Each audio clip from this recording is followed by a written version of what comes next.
Welcome, everybody, to the Handheld Book Club. My name is Kate MacDonald and I run Handheld Press. And I'm going to ask the participants to wave their hand so you'll know who is who. Kristin Bluemel, could you wave your hand? Kristin Bluemel is one of our two-person panel. She is Professor of English at Monmouth University in New Jersey, and it's in the afternoon for her, whereas for most of us in Britain, it is not the afternoon at all. And Jerry White. Jerry, could you wave your hand? Jerry White of Birkbeck University in London. He's a historian of London, basically, and he has written many books about the history of London in different aspects of it. Whereas Kristin was the woman who put me on to Inez Holden. And the reason she put me on to Inez Holden is because she had made contact with Ariane Banks. Ariane, would you wave your hand? Ariane Banks is Inez Holden's literary executor and the daughter of Inez's cousin Celia. And Ariane has the most fabulous painting of Inez, which by Augustus John, which we have seen. It is beautiful. Ariane is not part of the panel, but we may ask her questions later on. You never know. So, Kristin, I would like to start the conversation by asking you, there's an impulse. No, I'll stop. I would like you to set out what Blitz writing is. Describe, for those of people who are listening who haven't read Blitz writing, what is it? It's a very pretty book, first and foremost.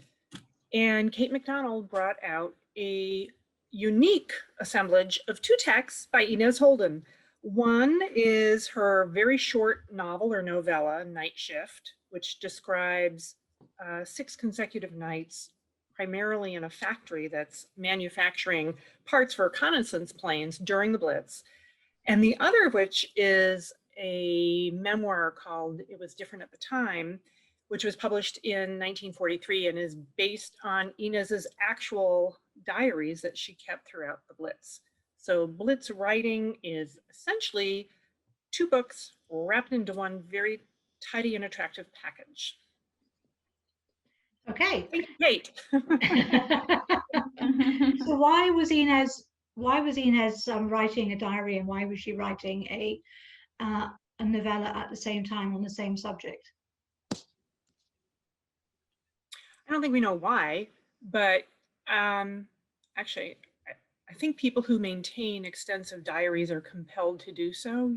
They don't probably make a decision about that, but it's something, I mean, as Ariane can testify, there are multiple volumes of this diary. It was not isolated to the years or months or years of war and the Blitz.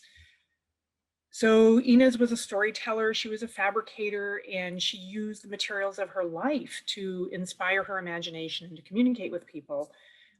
So the diaries, of course, are private, and she did them for her own reasons, which who knows what they are really. But we do know that she wanted to be a published writer. Many of her friends were writers. She had extraordinary assemblage of cultural figures and prominent personalities who were her friends and her associates. And she was inspired, and she wanted to clearly share her vision and her storytelling and her astonishing knack for mimicry of voices and her ear for conversations with the public. Mm-hmm. And we got Night Shift, a story about working people doing ordinary things that ordinary people witness all the time, but that rarely get into published books. Yeah. So it's really an extraordinary document, I believe, of ordinary life during the Blitz outside of London. Mm-hmm. Jerry, can I bring you in here? Memoirs of ordinary life during the Blitz. What else was there happening around this time? Or who else was writing about this at this time, no matter when they got published? Yeah, I mean, there are a few novelists and diarists who are publishing at around the same time. There's a sort of clutch of quite well-off journalists and writers who are writing diaries because they know everybody's going to be interested in them. They're seeing history, and they're telling history as it's happening. So people like Charles Graves, F. Tennyson Jesse, writing letters and diaries and so on. and publishing them, often with an eye to an American audience, to win sympathy from America for the plight of Britain, especially after Britain is, as it were, alone from May 1940. And so there's quite an industry really of writing about London. It's mainly London that these people are writing about, which begins, from 1940 onwards, I would say. And there are a few women novelists, Lettice Cooper, Monica Dickens, a few others, and there are lots of women diarists who are not necessarily publishing at the same time. I mean, I think that, for me, and I knew about Night Shift, and it was different at the time. I've known about those for some years, and then it's wonderful to have them in this, new volume with Kristin's introduction. But for me also, the new thing is There's No Story There, which was published in 1944, which I didn't know anything about. And if you take the three books together, Holden is, I think, a unique witness of aspects of the wartime economy in particular, not just of London, but of the wartime economy. And as Kristin says, she's a wonderful observer of what's going on around her. But these three books, I think, do make a unique contribution to our understanding of Britain at war at this particular point in time. Okay, thank you. Kristin, thinking about the novella, Night Shift was Inez Holden's fourth novel. So her earlier three were products of the late 20s, early 30s. And then there's a pause. Is that pause because she was writing short stories or she was focusing on journalism? Because I'm interested in how Night Shift evolved within her own context. And then we can map that onto what else was happening in the war at the time it came out. Well, her early novels are much different. You would never imagine it was the same. I mean, there's the same ear, the same knack of recording dialogue, but completely different set of social and cultural concerns. So I'm drawn to the wartime books because I'm drawn to literature of work. Most of us work all the time. We work, and it's never in our literature. It's right. And even if we're writers, we're working, but that's invisible work too. And Inez Holden came from a family of very elevated family with significant, kind of, as Ariane can testify, significant ancestral role in kind of county society.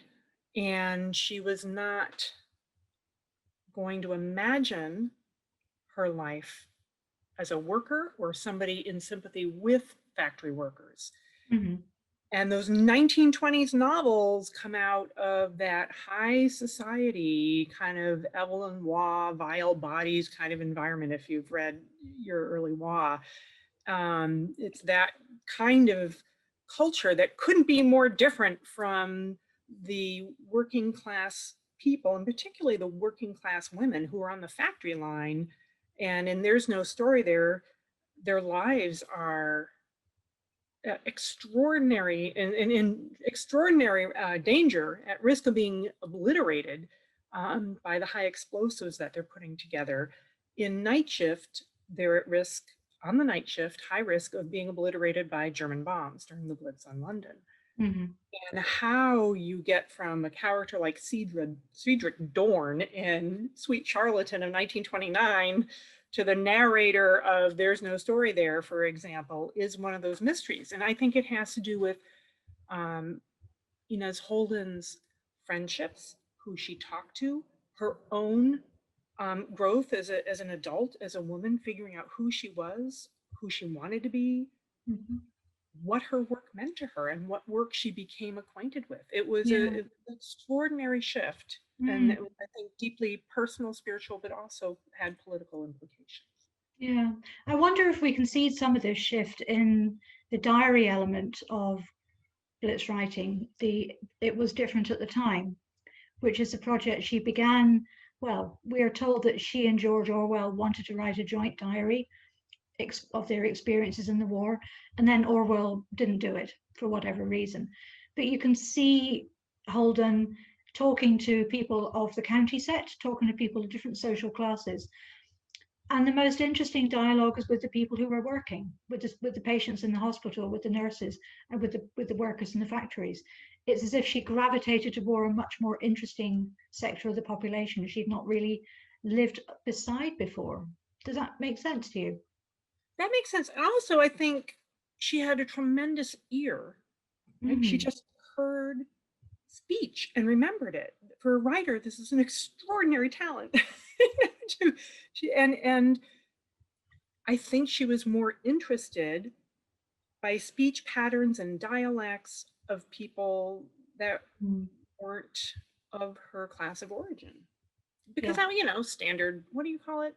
Receive Pronunciation. Yeah, you have your standard kind of upper class BBC British English, which everybody hears, and certainly with mass media, with the radio and other kinds of mass media, that English would have been standardized, institutionalized in a way that was new and unique, unusual for that culture. Right? And so what is unusual then becomes this kind, for her, becomes the ordinary speech of ordinary people who were outside her class of origin and her kind of elevated intellectual, literary high society of the late 20s and early 30s. Yeah, yeah. And you can kind of see that in the diaries, but I guess I'm more interested in just looking at the novel and who was it? Who was it? Anne, you said that you wanted us to persuade you or help you understand how to make Blitz writing, and it was different at the time, interesting, I think. So that's what I actually think is interesting, is paying attention to the ways that people talk to each other, and particularly how women talk to each other. And for me, it's all fascinating. Yeah. Jerry, can you give us a bit of context? What were women required to do in way of work? Because I've got muddled ideas from reading fiction of the period that married women weren't called up, but single women were called up to work in civilian occupations. Could you give us a bit of background? Yeah, I mean, conscription was, I can't give you the date actually precisely, but it was installed by, Ernest Bevin. There was a great deal of political anxiety about conscripting women, and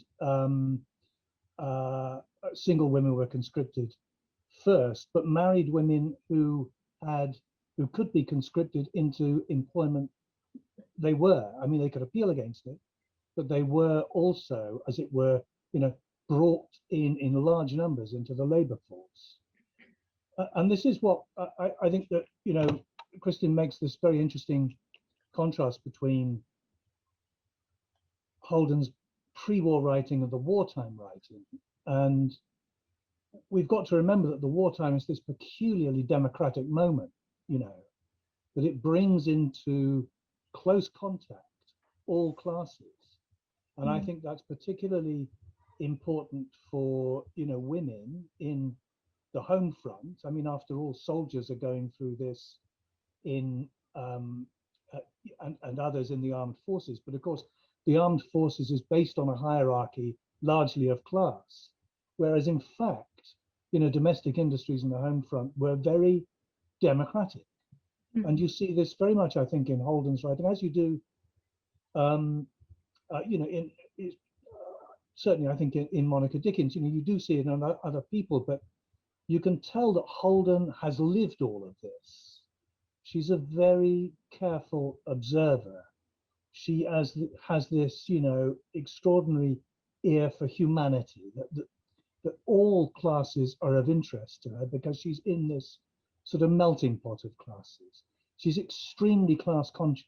I think whatever, she is observing, she precisely articulates where in the working class X falls or Y falls. She's very particular about, who is sort of rough and who's respectable, and, so, and she's got a very good ear for all those nuances of class. The fact she, inevitably, she's writing about her times, and the times have shifted from September 1939 in a most dramatic way for people like her, and indeed, for everyone in the nation, almost everyone in the nation. Yeah, there's quite a lot in Night Shift about observing the gradations of class, and from details of people's dress, their accents, what they expect to, and what they call their meals, and what they bring to eat. And then the poor man who has saved up to buy shoelaces and then he loses his job. This is the stuff of her fiction. And I find it fascinating that from all these details, she produces a story which doesn't really have a protagonist. Kristin, what do you think about that? The sort of the lack of the conventional protagonist heroic narrative in Night Shift as a novel. It's an important, I mean, from a scholarly perspective, if you're an English professor, you have to read a bunch of English novels, and it's unusual. It's really interesting. And a lot of reviewers at the time compared her technique to a kind of Christopher Isherwood-like camera, the camera eye that just pans in a kind of documentary fashion, absorbing details and in theory, not editing them out, but just giving you reality, which of course is all curated. Mm-hmm. It's very much a choice of who she looks at when she looks at them. But I think that the lack of the narrator and the protagonist is really, really interesting, because you're always wondering if, well, you're kind of invited to substitute yourself mm-hmm. into the position of that anonymous storyteller. And you're also invited to identify with a character named Feather. So if you've read the book, if you're here and you've already read the story, you know that there's this middle class, upper middle class character who's a rather scatterbrained young woman who enters into the factory, and all the other factory workers have no idea what she's doing there. There's great attention given to her very smooth hair that is, you can imagine it in the kind of period bob, and she baffles everyone. They kind of embrace her in an almost exasperated way because she's fairly incompetent, but they can't understand how she had fallen off the kind of smooth path of elegant kind of modern womanhood and ended up in this factory. And for those of us who have read enough Inez Holden or know her life story, your temptation is to imagine Inez Holden is a Feather character. And that's mm-hmm. actually what H.G. Wells encouraged us all to do when he wrote a comment of praise. He left a note for Inez Holden when she was staying in his muse apartment or flat, call it, that Feather, you can write. So he validates any of our inclinations to imagine Inez Holden substituting herself for this Feather character. Mm-hmm. But in fact, of course, is this anonymous narrator. So you're kind of split. It's a very interesting, Jerry was talking about the class identifications or the class nuance. For an American, all of this is always an eternally fascinating to me. I will never get enough of reading about and trying to understand and fathom, and I will never, ever master it. I won't get it, ever. I'll die. It doesn't matter. I'll never get it. But Holden is very interesting because she splits your class identification as you're investing in the storytelling and the various characters, even as she's almost like a historian analyzing the nuances of class. Mm-hmm. So I love it for that reason. Yeah, she has an extraordinarily dispassionate affection for her characters. There is no sentimentality whatsoever, but you come out of Night Shift loving these people. You want to hug them all, and that's why the ending is so shocking, because your emotions have been engaged, your feelings and your empathy have been set in motion because of why and how she talks about them, which is such a feat of narrative. Oh gosh, what is narrative something? I've lost my noun. Anyway, you can help, Kristin. Do you see what I mean? I would just say narrative closure. This Yes. is the difference between storytelling. Like, so people who are interested in, well, what's the difference then between the diaries that people write for themselves and maybe the published works that emerge from those diaries? And we always think, well, the difference is how does the writer craft the ending? Because it has to be an art. It has to be formulated. It has to be shaped. And a diary, of course, is shaped, but it's shaped differently. And some people would say, well, it's very misshapen. Right? A diary is a misshapen novel, and the novel is the polished thing that comes out. Mm-hmm. Yeah. Jerry, could we go back to you and talk about the diary element of Blitz writing? Because it begins with Inez describing her visits to friends and hearing the conversations about between people who are pro-Nazi and desperately anti-Nazi, and how the English social system manages to not murder a fellow dinner guest because he thinks the Nazis are good. This was the phony war when the diary begins. So at what point, can you refresh us on when the phony war stopped being phony and began being real? What Yeah, happened? I mean, the diary actually opens at Munich, which is September 1938. So it's a whole year in before the war begins, um, and it's really the moment, I think, when many people begin to encapsulate their view about, the threat of Nazi Germany, the likelihood of war from this point on. There's a huge relief within the country that, in fact, Chamberlain makes this deal with Hitler and we don't go to war in September 1938. But it's one of those moments where a great deal of politics become crystallized over this single event. She covers it really well. I think there's a long dialogue. I think a dinner party, is it, or a conversation overheard at an upper middle class house party where all of these sort of conflicts are brought out in the open and sort of, as it were, left there. But they become sharp, I think, for the British people in many ways in September 1938. Well, war is declared a year later. Hitler reneges on all his promises. He invades Czechoslovakia in March 1939, and then he invades Poland on the 1st of September. And Britain has a treaty with Poland to defend it and comes into the war on September the 3rd. And then that begins the sort of long or lengthy period of 7 months or so of the phony war, when nothing much happens outside Eastern Europe. Western Europe remains calm. Not much happens. I mean, the RAF dropped leaflets over Germany rather than bombs. It's it's an unreal situation. But what does happen,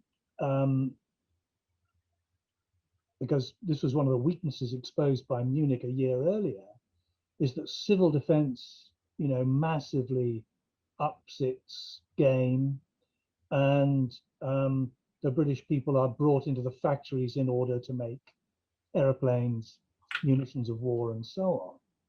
And so that's the background, as it were, to the phony war. I mean, it's phony in terms of there's no fighting, but in fact, the energies of the nation are being geared up to be able to fight once the fighting begins. The fighting begins in May 1940, when just before Hitler invades Norway, then he invades Belgium, Luxembourg, Holland, and France in May 1940. And there's Dunkirk and, all these ghastly travails for the British Army. And that's when the real war begins. From May 1940 through to the summer, when bombing of Britain begins, really, fairly light bombing in July and August. And then, of course, the Blitz on London in September 1940. So September is such a crucial month. It's the month of Munich. It's the month of the declaration of war. It's the month of the London Blitz when it begins. And so it sort of but the war is punctuated by these great points, of transition or, transformation, really. Yeah. It's extraordinary in both Night Shift and It Was Different at the Time, how desensitized Inez Holden's narrative voice is to the destruction of war, because she's been exposed to it every day, every night.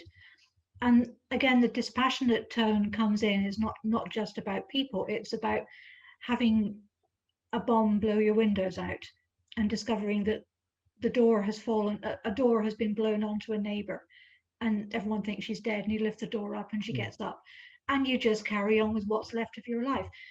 This desensitization is such a skill, but she wields it so cleverly. Yeah. I was thinking this, how did people manage it all? I mean, to a certain extent, of course, we've got to remember that that about 2 million people left London, either through, state evacuation programs, or through the fact that people early on decided they did not want to stay in London with the risk of bombing. And then once bombing began, they moved out because they couldn't stand what was happening to them. But for those left behind, about 6 million people and more, there must have been a way just of day to day feeling that, here I am on the front line. Everyone has to be brave. It's like almost everyone is in uniform, and every civilian is in a uniform without really having a uniform on. Yeah. And there's a way in which if you stay, you've got to take it on the chin. People are bombed out time and time again. It's a most unnerving situation. Some of them can't stand it and actually go to Devon or whatever. But those who stay just pick up the pieces and get on with it. Yeah. It's a way in which, and I think, well, could we do that now? Could this nation do that now? And to a certain extent, once you decide, I mean, of course, those who were left in London had no option but to go on, doing it. And they had their jobs there, they kept working, and it's that sort of extraordinary. I mean, we think of it now as heroic, but it didn't seem heroic at the time. It was just one of those ways in which people got on with life. Yeah, Kristin, jump in. I have been thinking about how I've been diving into other diaries by women writers of the Blitz and thinking about that kind of dispassionate record of ordinary of getting up in the morning and trying to go to work over fire hoses, broken glass, gaping holes in buses and craters. How do you do it, right? And so you can do a kind of mental exercise, but as I'm reading this stuff, I have found myself thinking, I wish I could share this. I wish I had a context to share this writing with my students today who are living through the pandemic. Because there are many people who haven't been able to hide in their houses or get out or go anywhere. And they've had to get up and they've had to go to work. And I was in the center of the first March, April, kind of death fest in New York City and northern New Jersey. And I live opposite our town. I'm in a suburb, but it's a big, dense suburb. And I happen to live opposite one of the ambulance depots. And so we were in lockdown and nobody knew anything about what was happening anywhere, right? We were always confusion, you will all recall. But my experience was in my house, a nice, 100-year-old, but 21st century house with Wi-Fi and electricity and heat and all the rest of it, with the sirens all day long. The sirens all day long, all night long outside the window. You couldn't shut them out. The noise was incessant. And I was fine. My family was fine. But I knew they were going to get people who were dying all around me in 21st century America. Yeah. In an upper middle class suburb of New York City. And so for me, what do? I always retreat to my books. So I found myself compelled for my own strengthening and also Oh, you're frozen. Yeah, connect with my students to rereading some of these diaries and yeah. works from the Blitz. This is something that Faye Hamill wrote about recently in the Times Literary Supplement, because she wrote the introduction for the next Inez Holden we're doing, which is There's No Story There. And she wrote this article in May. No, it wasn't. It was autumn last year for the TLS, and they took a long time to publish it. But the sentiment is the same. That no, sorry, wrong one. That was Lucy Skulls. Faye wrote the introduction for Margaret Kennedy's memoir, Where Stands a Winged Sentry, which is about being evacuated from Surrey to Cornwall in 1940. And Faye and I both, when we read that for the first time, we both thought this is just like what the pandemic is like. It's about experiencing a total affliction upon the population. Everybody is affected the same way. And so her TLS article raised a lot of interest because of that. It is a very sobering thought. And with that, I think if people would like to ask questions, I think now is the time. Um, if you would like to unmute yourself, you can either wave your hand madly and get my attention, because I think I can see everyone. Anne, would you like to ask a question? Yes, please. Very, very interested to hear both what you said just now, Kate, and also what Kristin said. Concerning this matter, you put it desensitized to the destruction of war.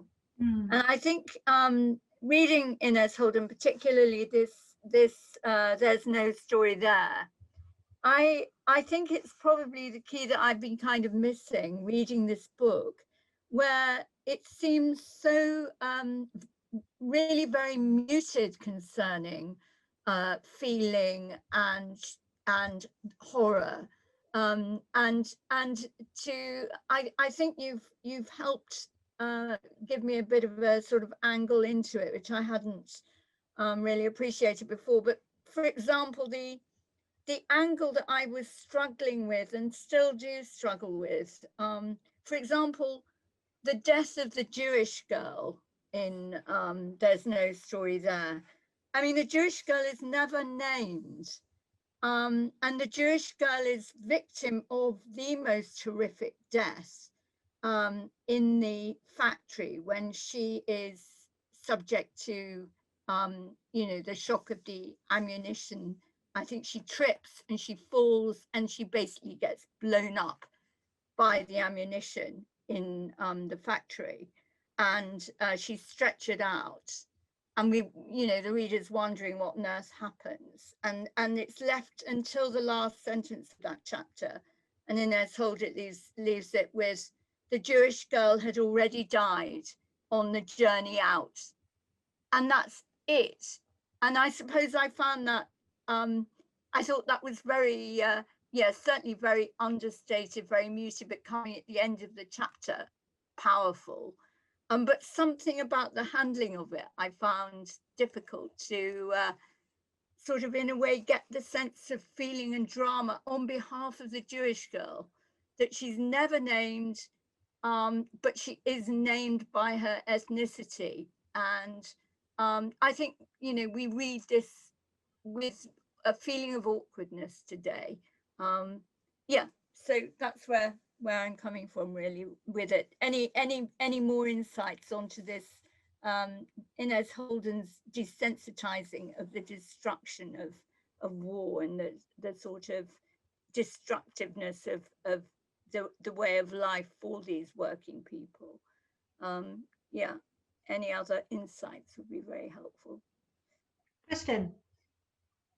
Well, I think Inez makes us uncomfortable many times when we're reading the narratives, because she's asking us to contemplate our own distances, right? So if there's a narrative distance, if there's not a lot of sentimentality expended on characters who are going to be destroyed, which involves virtually every character in Night Shift, for example. Spoiler, the factory is bombed and all her colleagues are murdered or killed in an act of war. And the narrator alone had just not gone to work by happenstance that evening. And again, it's there's no kind of romance, there's no particular affection, or there's nothing, no ploy, no standard literary ploy to draw you in. So the book has to either work or challenge you in a way where it isn't really working the way you expect. And it is going to make you uncomfortable. And I think the end of Night Shift is something like, there's a self-reflective moment where the narrator wishes all these people who had died, who were nobodies, were worthy of some kind of, certainly their lives were worthy of extension, and they were worthy of another chance, right? So her story cuts off their lives, but of course, in reality, people's lives, their story was cut off too. And you know who's good about that is, and Elizabeth Bowen is always cited as the great novelist with The Heat of the Day of the Blitz on London. And I think Inez Holden is an instructive kind of counter voice to the very polished, complicated, erudite prose of Elizabeth Bowen.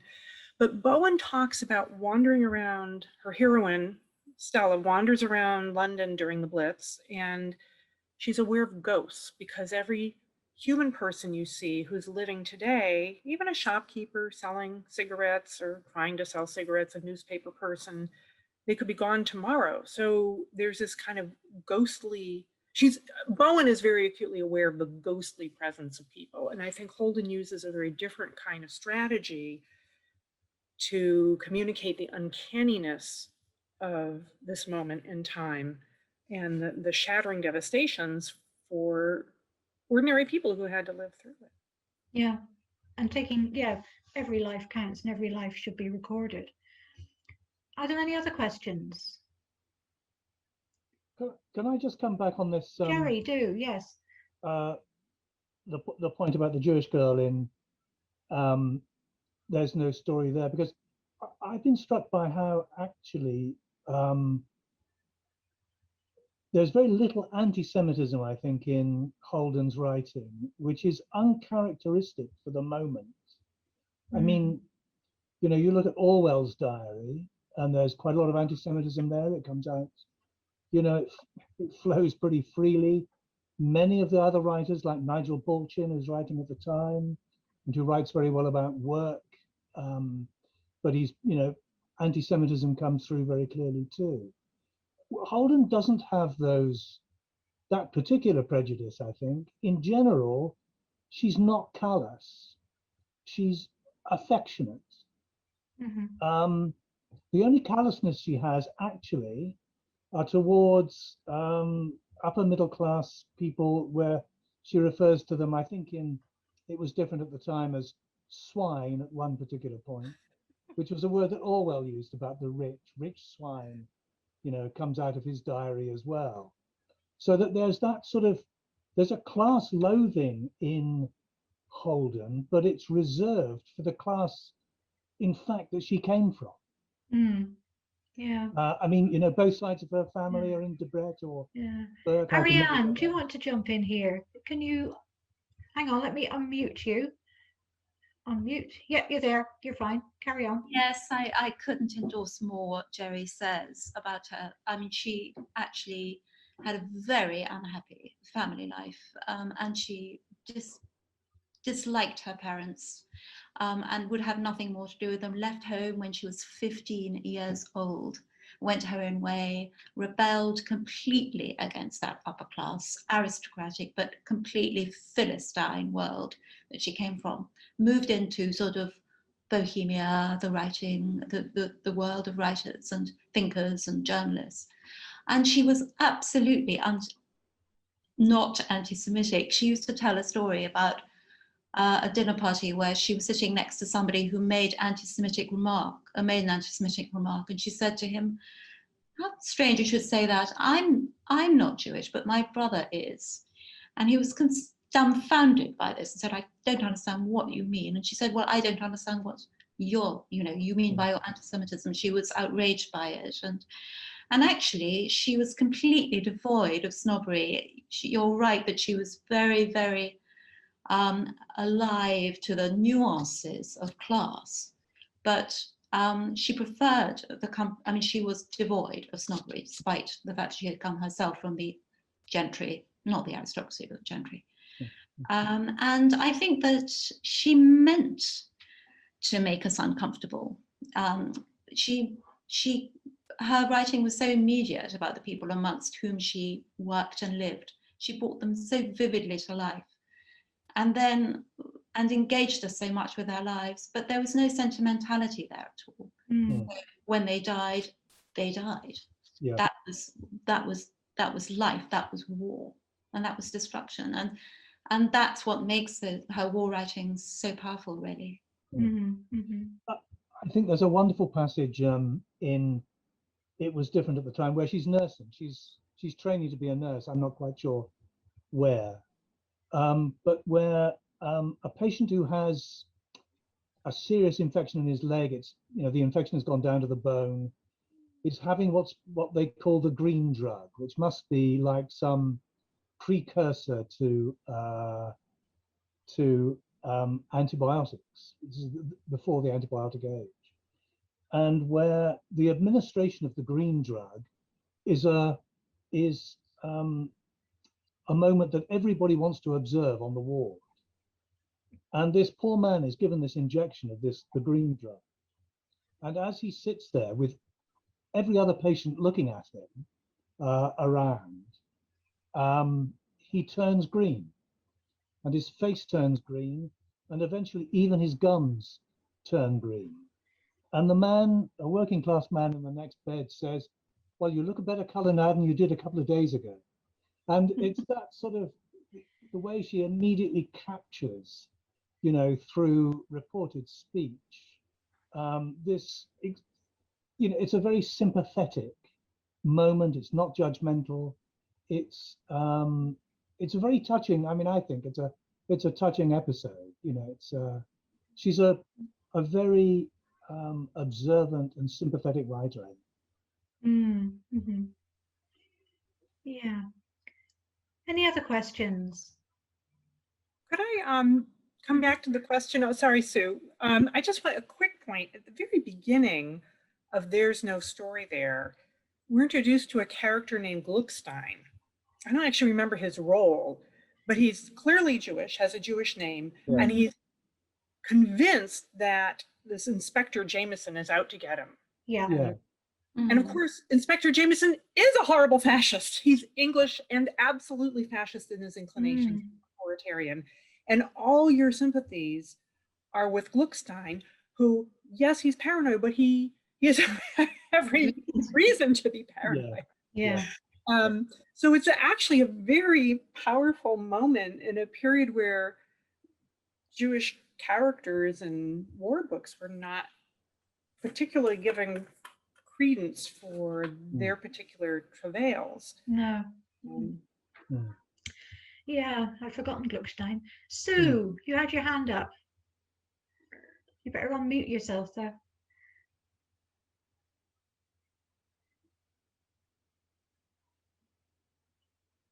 Right, sorted that. Can you hear me? Yes, I can hear you now. Yeah.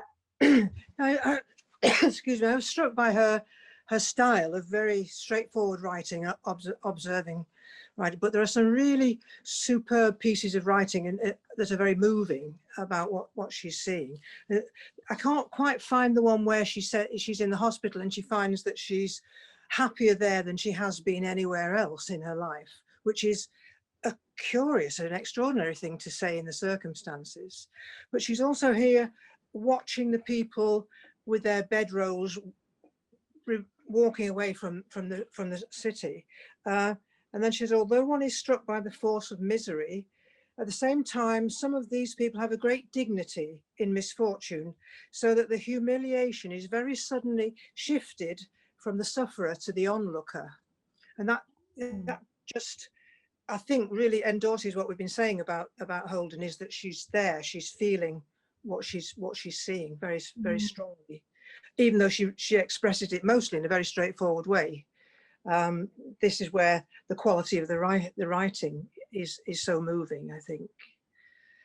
And Yeah. but being secure in a hospital in the circumstances she was in is also extraordinary too. But it's that sense of community, I think, as well, that she must have felt very strongly from her background.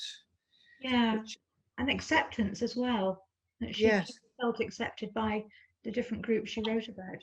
yes, yeah, and that's her own humility, I think, which is also notable, that coming from a different class, she learns to express her own humility in there. Yeah. Yeah, no side, I think they might say. Yes. Sharon, your cat's waving its tail. Does he want to ask a question? It can't resist a Zoom meeting. Are there any other questions? Mona. Hi. I am still in, I'm almost finished the book, and I'm just so struck by how compelling Holden's voice is, and the lack of ego in the narrator. And I know when you were talking earlier about, how there was a lot of writing at the time where people were very aware that they were living through extraordinary times, but there's no sense of ego in Holden's writing in terms of, I am the person living through these times, I am writing about it. And I wondered if that was just who she was, or if it was a very deliberate tool that she was using as the author. Kristin, what do you think? I think it's both. I think she was able to develop that style, that narrative stance, that point of view, because of who she was. When I was in grad school, we were all trained to discount the importance of the author. It was a kind of post-structuralist moment, and the author no longer mattered. So it's kind of... I remember. Death of the author. Yeah. So then you grow up and you're like, I don't care what they taught me in grad school. What I really am interested in are the connections between this woman's life and how she transmuted that and transformed it into, and I'm not going to ever make an argument about direct cause and effect, but it's those human connections that I think are so interesting. And there are two things I want to mention. I became interested in Inez Holden because I was reading Stevie Smith. And Stevie Smith and Inez Holden were two youngish women in interwar literary London, and they were both very funny, they were both very single, they were both mimics, and we have the writings of both of these women who were also friends with George Orwell. And so part of my research energies is spent talking to still continuing conversations and research on George Orwell. And of course, the biographers of Orwell are numerous and vigorous, and Orwell's reinvented for every generation, and we're always getting more documents, and there's always more to learn about Orwell. Now we have a biography of his first wife, Eileen O'Shaughnessy. Wow. And but I want to now allude to another book, which many of you probably have already seen, read reviews of, D.J. Taylor's Lost Girls. Mm-hmm. And I do have a point here that gets back to Inez Holden. Reading D.J. Taylor's collective biography on the Lost Girls. Now, they were younger. They were born a little later than Inez Holden.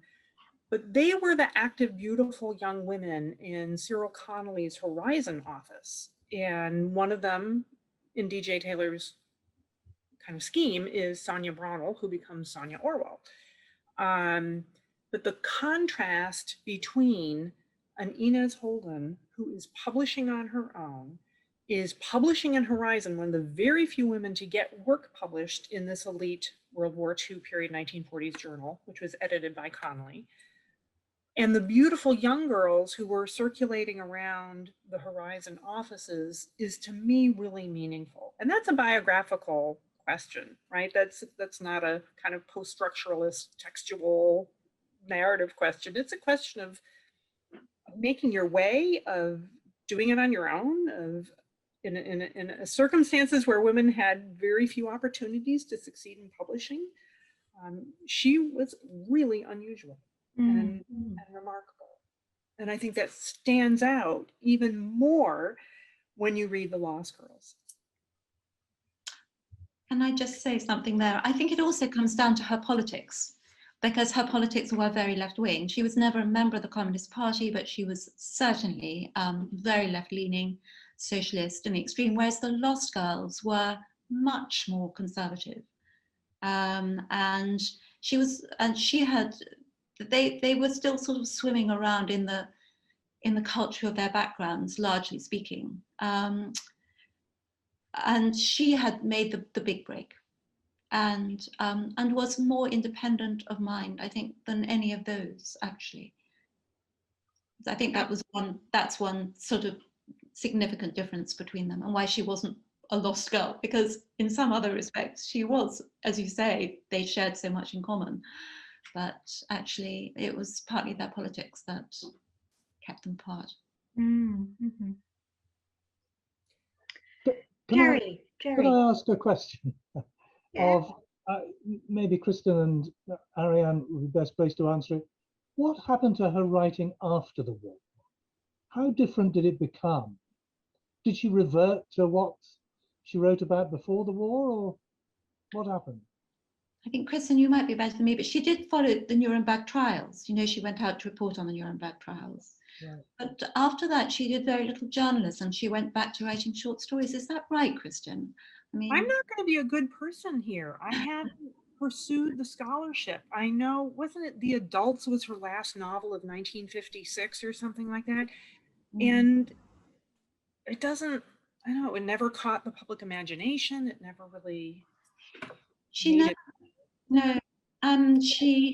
wrote less and less. She sort of, and to a certain extent, I think she felt that she'd fallen out of fashion. She stopped doing journalism as such, as I say, and went back to writing short stories for magazines, which were paying less and less, moving on in different directions. And I mean, it's so wonderful, Kate, that you are republishing these books, because she did not feel that she'd been a successful writer in her own lifetime. Very sadly, her books didn't sell very many copies at the time. It's dreadfully sad. Yeah. Very sad. And she'd be so, I wish she's up there somewhere seeing, you know, this event happening and these books finally coming out and finding a new audience. It's very